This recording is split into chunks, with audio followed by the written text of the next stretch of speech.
I wanted to show you our Ghoul Gang Collection tabletop options because these mix and match really well and you can get all sorts of different looks depending on how you layer them. So let's start out with the patterned plate.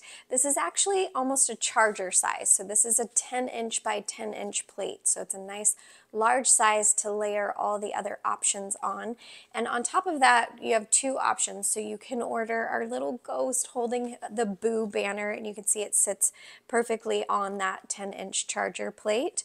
Or you can choose our little Ghoul Gang, these little guys hanging out together, and it also fits right on top of that charger plate.